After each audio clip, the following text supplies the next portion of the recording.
2012 में वो लाल टोपी पहनकर अपनी साइकिल पर बैठकर आप लोगों के बीच में आए थे। आप लोग भी मान गए। गलती तो हर किसी से होती है, हमसे भी हुई है, परंतु वो गलती हमें थोड़ी ज़्यादा महंगी पड़ गई।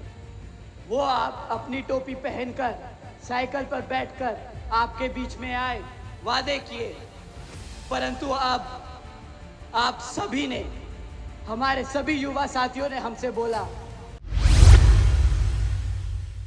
गुजरात मॉडल हो या फिर बात कर ली जाए यहाँ पर उत्तर प्रदेश में लाल टोपी वाले के बारे में। जी हाँ, हम बात कर रहे हैं यहाँ पर एक तरफ मोदी सरकार के बारे में और दूसरी ही तरफ यहाँ पर बात अब होगी सपा प्रमुख अखिलेश यादव के बारे में।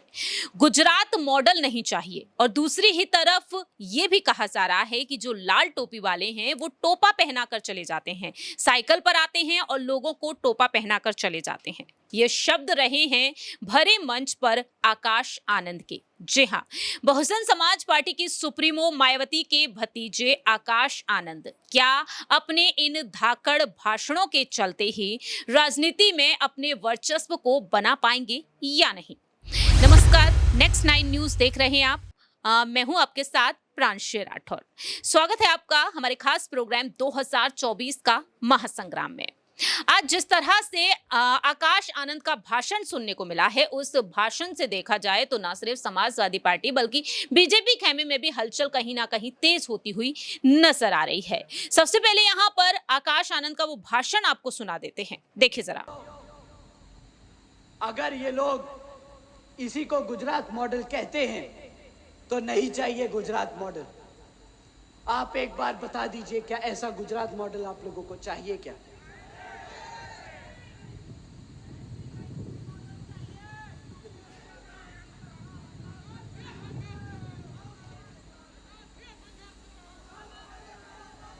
साथियों, अगर ये गुजरात मॉडल आपको नहीं चाहिए तो हमें भी ये गुजरात मॉडल नहीं चाहिए। हम इनको बोलते हैं, अरे नहीं चाहिए आपका गुजरात मॉडल। साल का 12,000 रुपये का राशन देकर 2.5 लाख का चूना लगाते हो। 2 करोड़ नौकरियों के नाम पर हमें पकौड़े तलने को रोजगार बोलते हो। महंगाई के नाम पर सब्सिडी देते हो। भाई साहब, नहीं चाहिए गुजरात मॉडल। वापस जाओ गुजरात, छोड़ दो भारत की गद्दी। साथियों, मैंने आपका बहुत सारा समय इनकी विफलताओं पे लगा दिया, पर और नहीं। आपके बीच में और भी लोग आपके बीच में वोट मांगने आएंगे। इसमें से एक लाल टोपी वाले भी हैं। लाल टोपी वाले हैं, आप जानते हैं उनको? जानते तो जरूर होंगे। 2012 में वो लाल टोपी पहनकर अपनी साइकिल पर बैठकर आप लोगों के बीच में आए थे। आप लोग भी मान गए। गलती तो हर किसी से होती है, हमसे भी हुई है, परंतु वो गलती हमें थोड़ी ज्यादा महंगी पड़ गई। वो आप अपनी टोपी पहनकर साइकिल पर बैठकर आपके बीच में आए, वादे किए, परंतु अब आप सभी ने, हमारे सभी युवा साथियों ने हमसे बोला कि भैया टोपी पहनकर आए थे और हमें ही टोपा पहनाकर चले गए। बहुत बड़े गद्दार निकले वो लोग। साथियों, जिस मुस्लिम समाज ने इनको एक तरफा वोट डाला था पिछले विधानसभा चुनाव में, आज उसी समाज के अत्याचारों के खिलाफ इनके मुंह से एक शब्द नहीं निकलता। आप सब ये जानते हैं, परंतु रिजर्वेशन इन प्रमोशन के खिलाफ लोकसभा में बिल को फाड़ने के लिए ये लोग, इनके हाथ और जुबान सबसे तेज और सबसे पहले चलती है। वैसे तो सुना है ये भाई साहब आजकल एक सीट पर 4-4 टिकटें बांट रहे हैं। जिस आदमी ने अपनी पार्टी नहीं संभाल पाया, जो आदमी अपनी पार्टी नहीं संभाल पा रहा, वो प्रदेश या देश कहां से संभालेगा?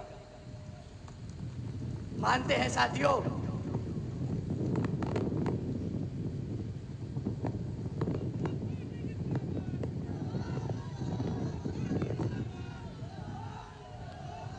ये आपकी जीत की हवा है साथियों,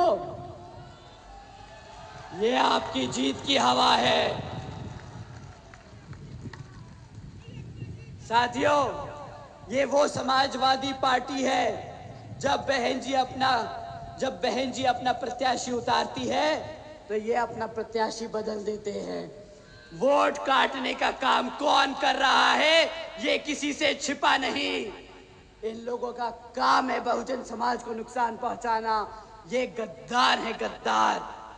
ये गद्दार खाली बहुजन समाज नहीं, ये अपने खुद कौम के गद्दार हैं साथियों। ये सब समाज के गद्दार हैं। सही कहा आपने साथियों। ये तो समाजवादी पार्टी का हाल है।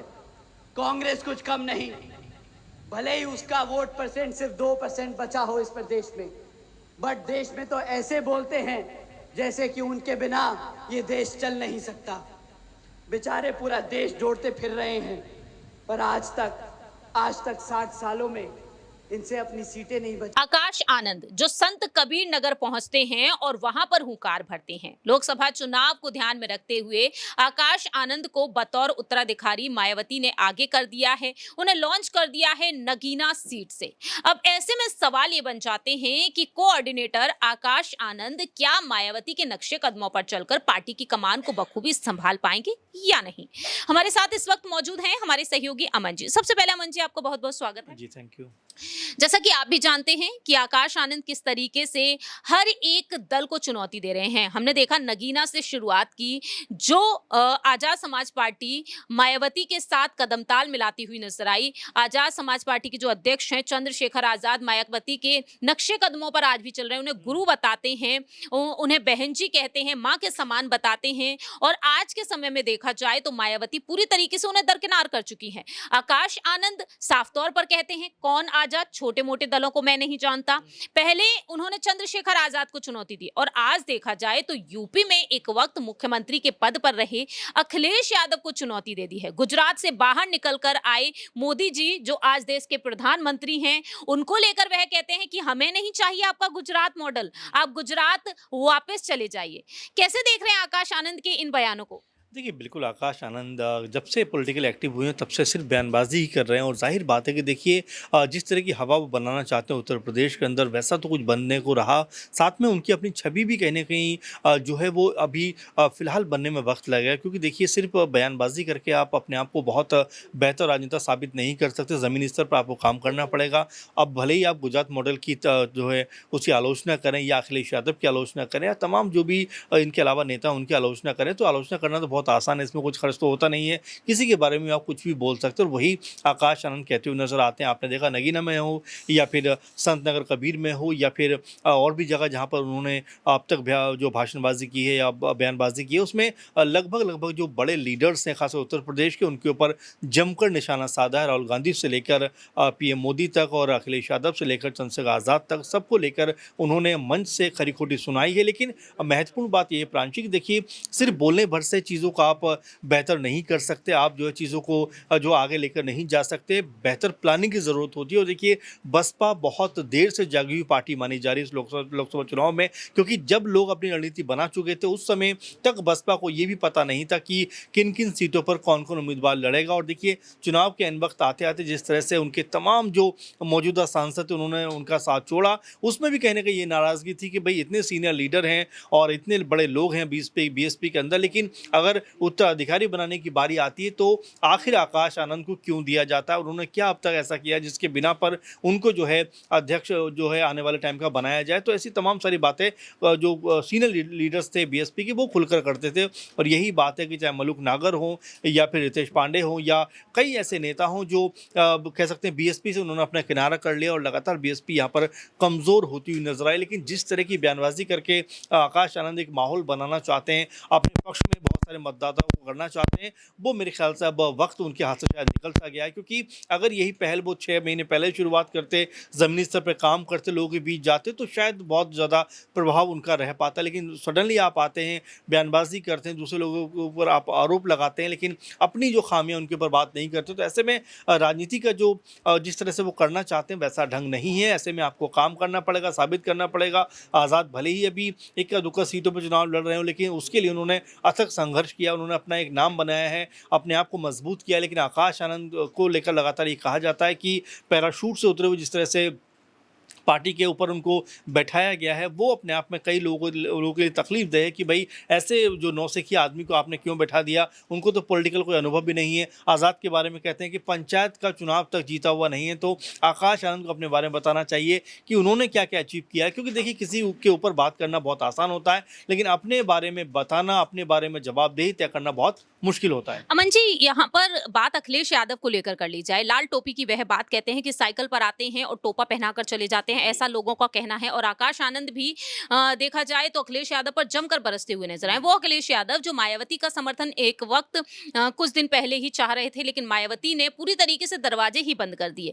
ऐसे में अब देखा जाए, क्या आने वाले दिनों में एक बड़ा बदलाव अब हम देख सकते हैं? अखिलेश यादव को जो वह चुनौती दे रहे हैं, अखिलेश यादव को चुनौती देने में क्या वह सफल हो पाएंगे? क्या मायावती के उत्तराधिकारी के तौर पर आकाश आनंद आगे भी बने रहेंगे? देखिए, मुझे ऐसा लगता है प्रांशु जी कि जो आंकड़े हैं वो ये बताते हैं कि बीएसपी अब बहुत कमज़ोर स्थिति में है। देखिए, 2014 में जब वो लोकसभा चुनाव में आए थे तब उनके पास एक भी सीट नहीं थी, जबकि 2012 तक उनकी सरकार उत्तर प्रदेश के अंदर मौजूद थी। लेकिन 2014 तक आते-आते उनकी पार्टी इतनी कमज़ोर हो गई कि लोकसभा में एक भी सीट उनको नहीं आई। 2019 में बीएसपी के और सपा का जो गठबंधन है, गठजोड़ है, वो होता है और यहाँ पर बीएसपी को 10 सीट मिलती हैं। वहीं 2022 में एक बार फिर बीएसपी अकेले चुनाव लड़ती है और महज 1 सीट विधानसभा की उनके हिस्से में आती है। तो यहाँ पर आप समझ सकते हैं कि अगर उनको 10 सीटें मिली थी तो उसमें सपा का कितना बड़ा योगदान था। लेकिन वो ही कहते हैं कि भाई लाल टोपी पहनकर आदमी आया, उसने धोखा दिया। तो बिल्कुल जो धोखे से अगर आपको 10 सीटें मिली हैं तो ये तो उनका कह सकते हैं कि